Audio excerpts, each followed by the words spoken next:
यहाँ पर आपको खबर दें कि कराची में गैर मुल्की बाशिंदों के खिलाफ ऑपरेशन जारी है। Operation site area, super highway, जंजाल गोट और इसके अतराफ में किए गए कॉम्बिंग ऑपरेशन के दौरान दाखिली और खारजी रास्तों को भी बंद रखा गया है। कितने अफगान बाशिंदों को हिरासत में लिया गया है, ये जानते हैं डॉन न्यूज़ के नुमाइंदे मोहम्मद बिलाल खान से, जो इस वक्त सुराब गोट के करीब मौजूद हैं। जी बिलाल, बताइएगा कॉम्बिंग ऑपरेशन की मजीद क्या तफसीलात हैं?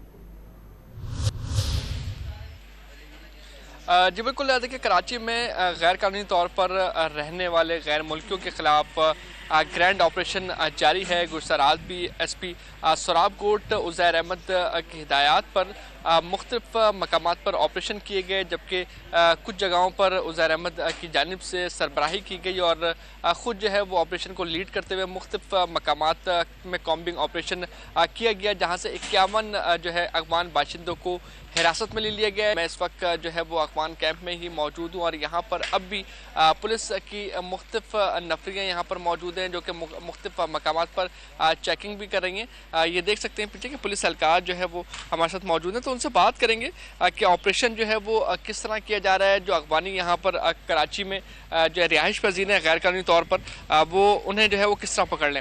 ये जैसे कि मशकूक अफराद हैं, अफ़गानी हैं, हुकूमत की तरफ से इनको टास्क दिया गया हमें कि जितने भी अफ़गानी बाशिंदे गैर कानूनी तरीके से यहाँ पे मुकीम हैं, तो इनको चेक करें और इनको पकड़ के थाने लेके आएँ। पहले तो हम लोग बाहर ये करते हैं कि इनको पहले वेरीफाई करते हैं कि इनके पास अपना आईडी है या नहीं है। आईडी कार्ड नहीं होता है तो इनको पकड़ के हम थाने ले जाते हैं। और कुछ ऐसे भी हैं कि जिन्होंने अपने अफ़गानी कार्ड बना रखे हैं, पाकिस्तानी कार्ड भी है उनके पास और अफ़गानी भी है, तो फिर इनको ज़्यादातर हम लोग थाने लेके जाते हैं। फिर वो जो भी होता है इनको थाने में जाके वेरीफाई करते हैं।